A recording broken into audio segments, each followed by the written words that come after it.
Bathroom থেকে বের হলাম, একটা সাদা পেটিকোট পরে। ভেজা ছিল বলে কাপড়টা হালকা লেগেছিল।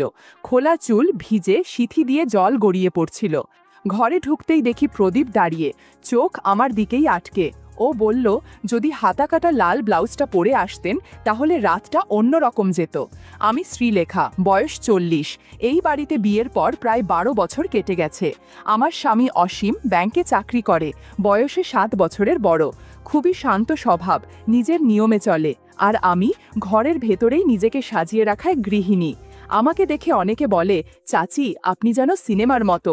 শুনে হেসে বলি, আরে সিনেমা তো আমি ভালো করে দেখতেই পারি না, কিন্তু মনে মনে একটু খুশি হই। আসলে এখনও নিজেকে সময় দিই, একটু শাড়ি আটশাট পরি, লাল ব্লাউজে গায়ের রংটা যেন একটু বেশি ঝলমল করে ওঠে। আয়নায় নিজেকে দেখলে মনে হয়, কে বলবে আমি 38। আমার গড়নটা একটু মসৃণ, কোমরের কাছে ভর আছে, ওপরের দিকটা বেশ টান টান। সিথিতে একটু রঙিন সিঁদুর, ঠোঁটে হালকা লিপস্টিক। এইভাবেই দিনটা শুরু করি, ঘর মোছা, ঠান্ডা পানিতে মুখ ধোয়া আর চায়ের গন্ধে। আমাদের সংসার মোটামুটি, ঝগড়া হয় না, হাসিও তেমন নেই। অসীম খেয়াল রাখে ঠিকই, কিন্তু তার মাঝে সেই আগুনটা নেই। সব কিছু ঠিকঠাক, কিন্তু মনটা মাঝে মাঝে ফাঁকা ফাঁকা লাগে। আমাদের একটাই ছেলে প্রদীপ, এখন বোর্ডিংয়ে পড়ে, 3 মাসে একবার বাড়ি আসে। ও এলে বাড়িটা যেন আবার বেঁচে ওঠে, কিন্তু বেশি দিন থাকে না। এদিকে অসীমেই পায়ের সমস্যাটা হঠাৎ করে বেড়ে গেল। ডাক্তার বলেছে অপারেশন করতে হবে, তাইও ঠিক করলো চেন্নাই যাবে। কয়েকদিনের জন্য বাড়িতে আমি একা পড়ে যাব, নিঃশব্দে। একটু ভয় লাগছিল, আমি একা থাকাটা ঠিক পারি না। অসীম তাই ফোন করলো ওর ভাইয়ের ছেলেকে প্রদীপকে, বলল, কদিন মামার বাড়ি থেকে যা, চাচি একা থাকবে। ছেলেটা এখন ভার্সিটিতে পড়ে, ভদ্র শান্ত আর পড়ালেখায়ও ভালো। আমি ওকে অনেক বছর আগে দেখেছিলাম, তখন ক্লাস 9-এ ছিল। এখন নিশ্চয়ই অনেক বদলেছে। অসীম যাওয়ার একদিন আগেই বলল, প্রদীপ কালকে দুপুরে চলে আসবে। শুনে ভাবলাম, দেখা যাক ছেলেটা এখন কেমন হয়েছে। ছেলেরা বড় হলে অনেক সময় চোখে মুখে একটু আলাদা ছায়া আসে। তাও ভাবছিলাম, অন্তত দরজায় কলবেল বাজলে আর ভয় লাগবে না। সেদিন রাতে ঘুমাতে যাওয়ার আগে আয়নায় দাঁড়িয়ে চুল আঁচড়াচ্ছিলাম। গলায় একটু হালকা সুগন্ধি ছিটিয়ে নিলাম। আয়নায় চোখ পড়তেই মুচকি হেসে ফেললাম। এখনো আয়নাটা যেন আমায় দেখে চমকে ওঠে। পরদিন সকালে অসীম রওনা দিল চেন্নাই। আমি দরজায় দাঁড়িয়ে ব্যাগ এগিয়ে দিলাম। ও বলল, নিজের খেয়াল রেখো। মাথা নাড়িয়ে দিলাম। তখন চোখে মুখে একটা অদ্ভুত অনুভব খেলে গেল। বারান্দায় দাঁড়িয়ে রইলাম, গাড়িটা বাঁক ঘুরে মিলিয়ে যাওয়ার পরও কিছুক্ষণ চুপচাপ রইলাম রাস্তাটার দিকে তাকিয়ে। বুকের ভেতর হালকা শূন্যতা। ঘরে ফিরে আস্তে করে দরজা বন্ধ করে দিলাম, এমন নিঃশব্দে যেন দেয়ালও টের না পায়। বিকেলের দিকে রান্না সেরে ফেললাম, ডাল, ভাজি, পাতলা মাংসের ঝোল। খাওয়ার সময় কেউ পাশে থাকলে মনটা জমে, না হলে নিজের পাশে একা বসে খেতে যেন ঠিক মন চায় না। দুপুর 2টো নাগাদ ডোরবেলটা বাজলো, বুকটা একটু ধক করে উঠল। আঁচলে হাত মুছতে মুছতে দরজার দিকে এগোলাম। দরজা খুলতেই সামনে দাঁড়িয়ে এক লম্বা গড়নদার তরুণ, চোখে কালো ফ্রেমের চশমা, গায়ে সাদা টি-শার্ট, আর সেই চেনা হাসিটা। একটা নরম গলা, কিন্তু তার ভেতরে যেন আর একটা সুর। ওমা প্রদীপ, এত বড় হয়ে গেছো। দরজাটা পুরো খুলে দিলাম। ওর মুখে লাজুক হাসি, চোখটা আমার দিকেই আটকে। ও ঘরে ঢুকে বসল। আমি ওর সামনে এক গ্লাস জল এগিয়ে দিলাম। চাচি, আপনাকে তো আগেও দেখেছি, কিন্তু এবার দেখে মনে হচ্ছে অনেকটাই বদলে গেছেন। আমি হেসে বললাম, বয়স বাড়লে একটু গুছিয়ে নিতে হয় নিজেকে। কথাটা সহজ, কিন্তু ভেতরে একটা ভিন্ন ভাব ছিল। ও টের পেল কি? প্রদীপ ঘরের এদিক ওদিক তাকাচ্ছিল। মাঝে মাঝে ওর চোখটা একটু বেশি সময় আমার দিকেই ছিল। আমি সেটা বুঝেও কিছু না জানার ভান করলাম। চলাফেরা ছিল একদম স্বাভাবিক, কিন্তু ওর দৃষ্টি যেন সব কিছু একটু বেশি মনোযোগে খেয়াল করছিল। আমি রান্নাঘরে গেলাম ওর জন্য থালা গুছিয়ে দিতে। তখন পাশে এসে দাঁড়িয়ে বলল, চাচি আমি নিজেই নিতে পারি। আমি বললাম, না না, তুমি তো অতিথি, আর তুমি যেহেতু আমাদের ঘরের লোক, তাই খেয়ালটাও একটু বেশি রাখা আমার দায়িত্ব। বলার সময় খেয়াল করলাম নিজের গলার স্বর একটু কোমল হয়ে গেছে। ও খেতে বসেছে, আমি দূরে বসে পাখা করছিলাম। চোখের কোণায় দেখি খেতে খেতে ও মাঝে মাঝে তাকাচ্ছে। একবার আমার শাড়ির আঁচলটা একটু সরে গিয়েছিল, ব্লাউজের পাশটা সামান্য দেখা যাচ্ছিল। আমি সঙ্গে সঙ্গে আঁচলটা টেনে নিলাম। তখনও দেখি প্রদীপ একটু থমকে আমার দিকেই তাকিয়ে। আমি চোখ নামিয়ে বললাম, খাওয়ায় মন দাও, চেয়ে চেয়ে কিছু পাওয়া যাবে না। ও হেসে বলল, আপনার হাসিটা কিন্তু একদম আলাদা চাচি। দুপুরের আলো একটু কমে গেলে ঘরে এক ধরনের শান্ত অলস ভাব নেমে এলো। আমি জানালার পাশে গিয়ে দাঁড়ালাম। হঠাৎ পেছনে টের পেলাম প্রদীপ এসে চুপচাপ দাঁড়িয়ে, কিছু বলছে না, কিন্তু ওর নিঃশ্বাস যেন খুব কাছ থেকে ছুঁয়ে গেল। ভেতরটা হালকা কাঁপছিল। নিজেকে একটু সামলে বললাম, তোমার ঘর তৈরি আছে, চাইলে গিয়ে একটু ঘুমিয়ে নাও। ও চলে গেল ঘরে। আর তখনই বুঝলাম এই সম্পর্কটা শুধু আত্মীয়তার গণ্ডিতে আটকে থাকবে না, কিছু একটা শুরু হয়ে গেছে, একদম নিঃশব্দে কিন্তু স্পষ্টভাবে। পরদিন সকাল 8টায় ঘুম ভাঙল। জানালার ফাঁক গলে রোদের চিকন একটা রেখা গলা ছুঁয়ে যাচ্ছিল। আমি উঠে বসলাম, চোখে মুখে এখনো ঘুমের ঘোর। গায়ে ছিল নরম সাদা নাইটি, হালকা সিল্কের। বিছানার চাদরটা একটু এদিক ওদিক। গতকালকের মুহূর্তগুলো হঠাৎ মনে পড়তেই ঠোঁটে হালকা একটা হাসি খেলে গেল। ঘড়ির কাঁটার দিকে তাকিয়ে একটু বিরক্ত লাগলো, এখনো বুয়া আসেনি। আমি বাথরুমে গিয়ে মুখ ধুয়ে এলাম, চুলটা খোলা রেখেই বেরোলাম। ডাইনিং টেবিলে দেখি একটা ছোট্ট নোট, ঘুম ভাঙলে বলবেন আমি বারান্দায়, প্রদীপ বলল। আমি 1 কাপ চা বানিয়ে বারান্দার দিকে ডাক দিলাম, প্রদীপ একটু ভিতরে এসো তো। ও এলো, চোখে ঘুম আর মুখে একরাশ বিস্ময়। আমি হেসে বললাম, আজ বুয়া আসবে না মনে হয়, তোমার চাচি তো আর 10টা হাত নিয়ে জন্মায়নি, একটু সাহায্য করবে তো? ও হেসে বলল, আদেশ করুন চাচি, যা বলবেন তাই করব। ও ঘরের ভেতরের ছোটখাটো জিনিসপত্র গোছাতে শুরু করলো, আর আমি জানালার পর্দার পাশে দাঁড়িয়ে বাইরে তুলসী গাছের দিকে তাকিয়েছিলাম। জানালার ফাঁক দিয়ে হাওয়া আসছিল, আর আমার নাইটির এক পাশ হালকা উঠছিল, কোমরের দিকটা একটু দেখা যাচ্ছিল। আমি বুঝতে পারছিলাম প্রদীপ মাঝে মাঝে চোখ তুলে তাকাচ্ছে, আবার তাড়াতাড়ি চোখ নামিয়ে নিচ্ছে। ও হঠাৎ খাটের নিচে কিছু একটা দেখতে পেয়ে ঝুঁকে পড়ল। একটু পরে কণ্ঠে কৌতূহলী সুরে বলল, চাচি এটা বুঝি আপনার? আমি ঘুরে দেখি ওর হাতে আমার লাল রঙের একটা স্যাটিন ব্লাউজ, হালকা চকচকে কাপড়, গলায় পাতলা লেসের কাজ, আর সামনে 3টে ছোট বোতাম। আলোয় সেটা আরও চোখে লাগছিল। আমি কাছে গিয়ে হেসে বললাম, আহ, এতদিন খুঁজে পাচ্ছিলাম না, কাল রাতে পরার কথা ছিল। ও চোখ নামিয়ে কাপড়টার ওপর আঙুল টেনে বলল, খুবই আরামদায়ক মনে হচ্ছে, বোতামগুলো তো একটু খেলাধুলার মতন। আমি একটু হেসে বললাম, সব জিনিস একা হাতে সামলানো যায় না, বুঝলে তো? ওর চাহনিতে তখন কিছু একটা ছিল যা বলা না হলেও অনুভব করা যাচ্ছিল। আমি ব্লাউজটা নিয়ে নিলাম ওর হাত থেকে, বললাম, তোমার চাচির জিনিস নিয়ে অত মনোযোগ দিলে চলবে না কিন্তু। ও মুচকি হেসে বলল, মনোযোগ না দিলে অনেক সৌন্দর্য মিস হয়ে যায় চাচি। আমি হেসে ফেললাম, আর শরীরটা যেন হালকা কাঁপুনি দিয়ে উঠল। এরপর প্রদীপ ব্যালকনিতে ঝাঁটা দিচ্ছিল। আমি পাশের ঘর থেকে 1 কাপ চা হাতে এসে দেখলাম ও নিচু হয়ে কিছু তুলছে।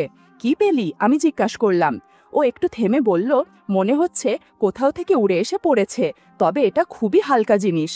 ওর হাতে ছিল আমার একটা পুরনো কাপড়, যার ওপর লেসের কাজ ছিল। দেখে বুঝেই নেওয়া যাচ্ছিল সেটা আমারই। আমি সেটা নিয়ে আলমারিতে রেখে দিলাম, আর রান্নাঘরের দিকে চলে গেলাম। বেলা তখন 2:30 পার হয়ে গেছে।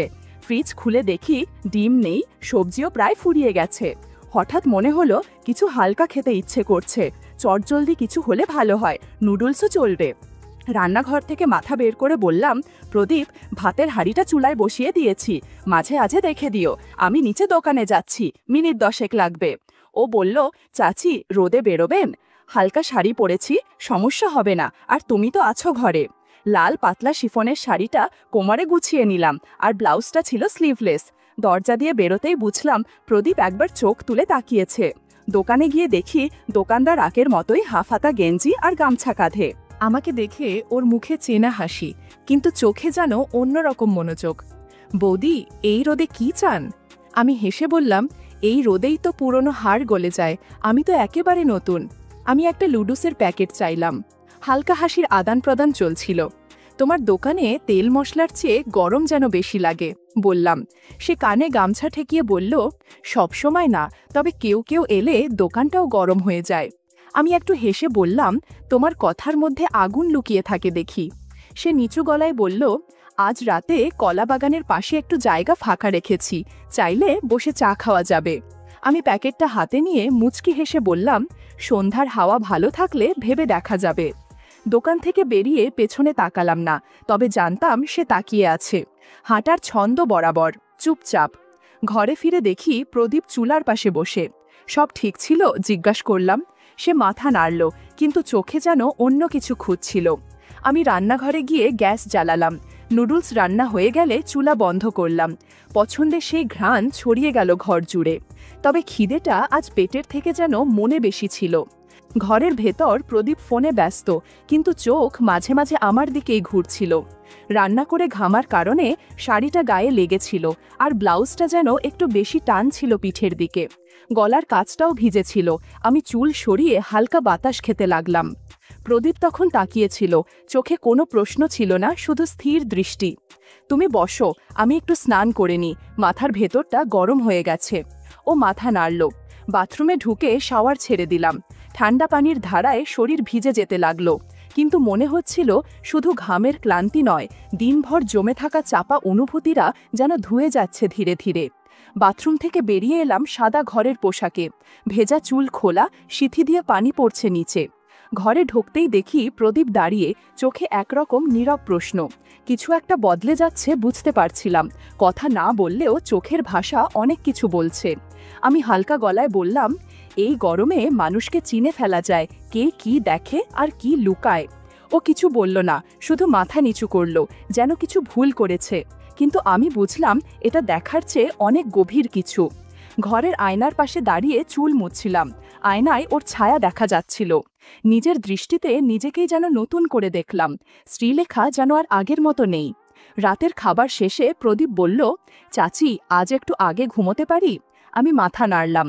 যাও, কাল সকালে আবার কাজ আছে। তার চোখে ছিল একরকম বোঝা, যা দিনের মধ্যে জমেছিল কিন্তু বলা হয়নি। সেই রাতে আমি চুপ করে থাকলাম না। আয়নার সামনে দাঁড়িয়ে শাড়ি পরলাম। মাটিরঙা পাতলা একটা শাড়ি, হালকা সাজ। নিঃশব্দে দরজার ছিটকিনি খুলে নিচে নামলাম। বাড়ির পেছনে পুরনো কলা বাগানটা প্রায় নির্জন, সেদিকে হেঁটে গেলাম। সেখানে দোকানদার দাঁড়িয়েছিল, চেনা মুখ, কিন্তু চোখে অন্যরকম আত্মবিশ্বাস। আমি কাছে গেলাম। সে বলল, আপনার আসার খবর জানলে দুপুরের রোদও সহজ হয়ে যেত।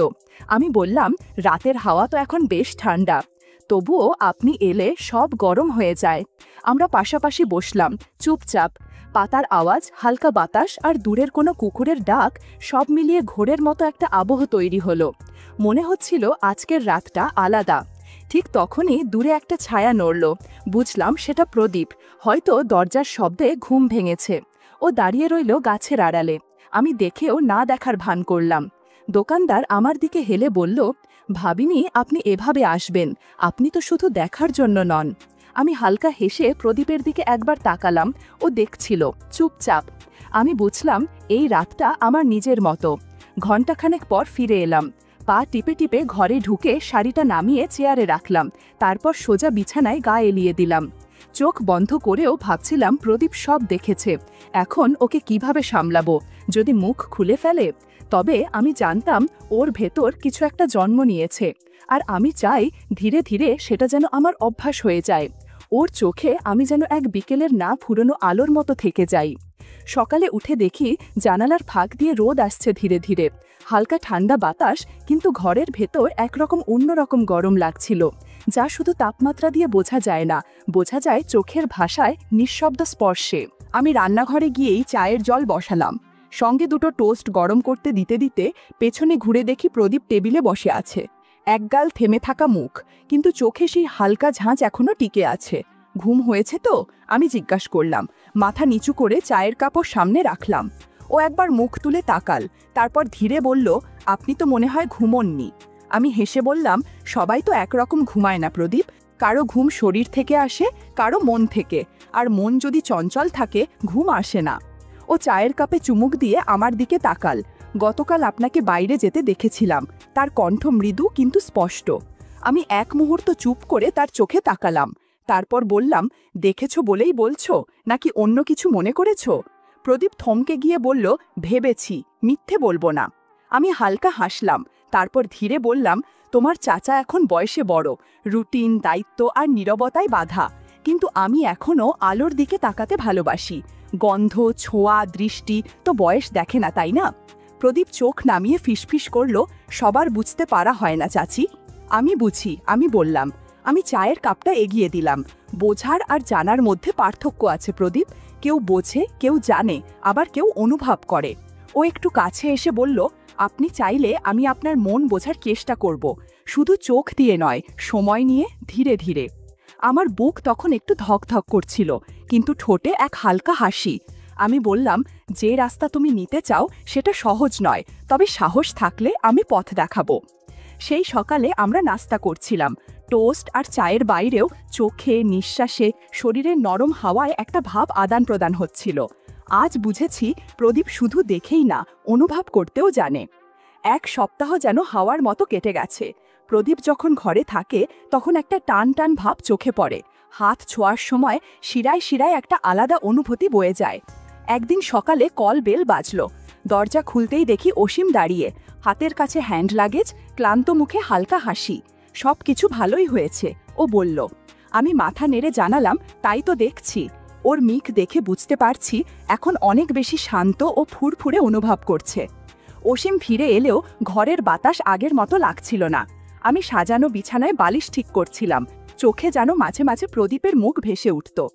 বিকেলে প্রদীপ আর অসীমের কথা হলো, বাড়ির খোঁজখবর নিল।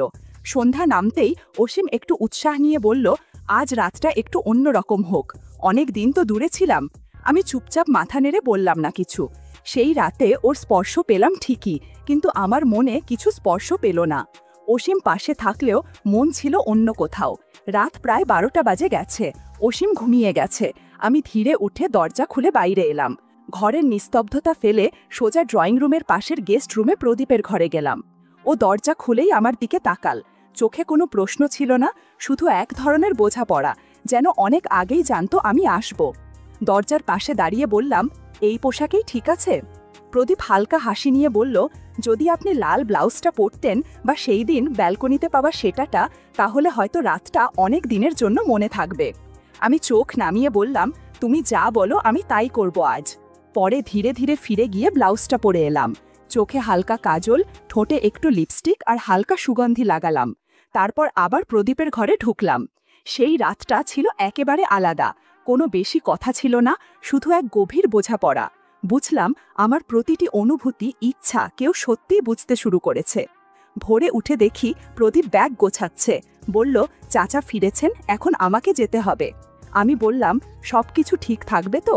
ও ফিরে তাকিয়ে বলল, আপনিই তো শিখিয়েছেন কিভাবে অভ্যাস তৈরি করতে হয়। আমি আস্তে বললাম, যেটা স্বামী বুঝতে পারেনি সেটা তোমার কাছেই পেয়েছি।